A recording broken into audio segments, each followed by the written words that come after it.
Maglaba-laba na pud ang inyong lola.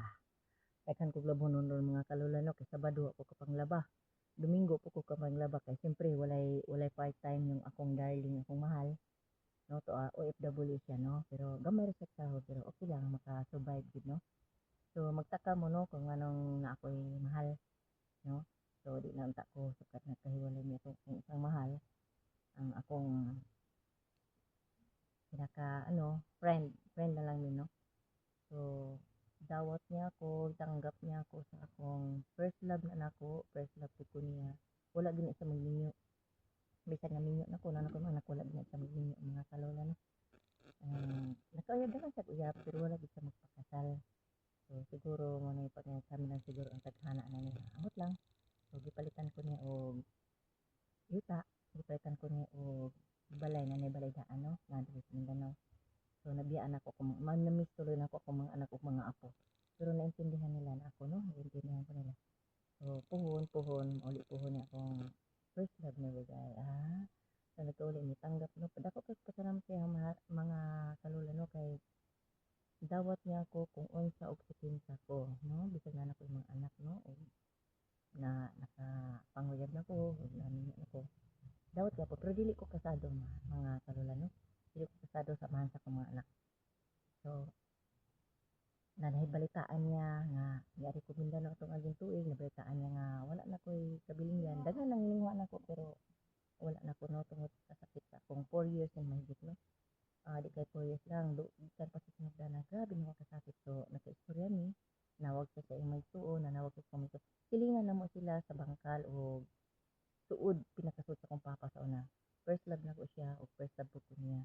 So doon na may mga kagahapon kanhi ang tod nibiya ko kanid nga atong kung binto anto nabagtaan nga nabuntis ko nangingi na ko anto nakabulag mi kanang partner so yan na po kog lain so tanggap niya ako kung unsang sikinsa wala siya anak mga kalula ulit tawag siya nasa mga uyab pero wala gid sa maninyo banha na so good nagradyo ang akong mama so morning naabot ko diri sa Mindanao naadto kog Bohol iya kong gigasuhan atog Bohol nagtour po ko og Bohol dako kay kog gasto sa Bohol no nagtour po ko antod ipapauli ko niya diri kay ang man akong bayaw na ibalik yung yuta so dala sila yuta kami napod ni sa bangka no sige na mi napod sila balay dito sa Pawan pero gusto niya magsarili para nako pagpalit aning yuta ako ang pangalan na kabutan sa register dito sa abogado so kay wala man siya no puhon mo ulit sa puhon so di pa buhi ko nagbaboy ug mo ni na karon niya doora man sila mama diri ya ako maisuon so na ako din puhon mo lang Ginoo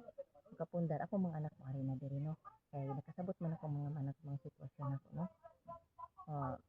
wala unta ko maka-move on primero pero sa dihang iya kong giupiran iya kong giistoryahan nga muna akong buhaton dili ko mapakawa sa paglaong iya kong gi-advisean so nalipay kay ko unti-unti naka-move on ako o iya na ako sarili nga na ako'y balay sa Marigondon pero kumon pa man to no so sa akong patong mga anak niya doon ako nagasto nga akong aman sila mga anak so napumi sa din sa bangkal pero kumon po na siya so napumi ang siya pod kumon po na ilahang yuta sa bangkal o yuta di sa Pawan so nagsarili siya para sa among duha para daw sa akong mga anak po kasi wala mo gid anak daghan na siya ng uyab na ang agigol kaya sa mo pagka lagyo wa man magkabulag yun no bisag kapila na ko nakapanguyab no o nakapag-asawa wala gid siya wa kapanganak wala gid siya magpakasal og babae na siya mga anak pero wala gid so kami lang siguro taghana so karon gipundaran ko niya diri ana so mo na ni siya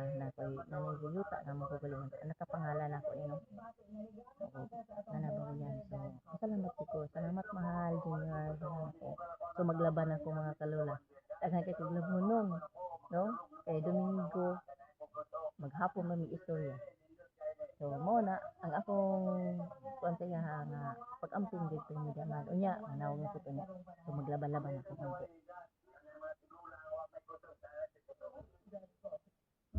nabuno na ko nabuno ni mama ang pagmangko ako pagmangko diri ko libutan para no ko uban dumitan na to Ariel mga puti pa asa man kung plato wala mo mga best so namo ko daghang ulan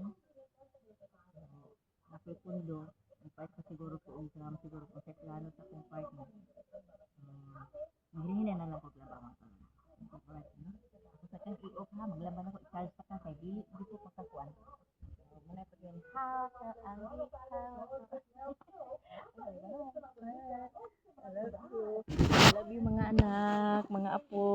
kayo dyan sa Marigondon Beach, Lapu-Lapu City, no? I love you. Manawag lang niya ako kuho ng makalugar ko. So, salamat sa inyong suporta mga anak. Sa akong kinamangguang nga anak sa iyang busy kayo ron siya. Kaya ako mga apo nga abroad po ng iyang OFW po ng mama. No, ako unta toy nag-atiman hatid sundo. So, na naman ko diri. So, pasensya na anak ha. Love you, love you. Ako sa nii charge. Ako mama, natang mama ay naghangad-hangad ay. Mukuri-kuri po na siya ron. Kaglobo nun. Mati na siya drama. Bye-bye.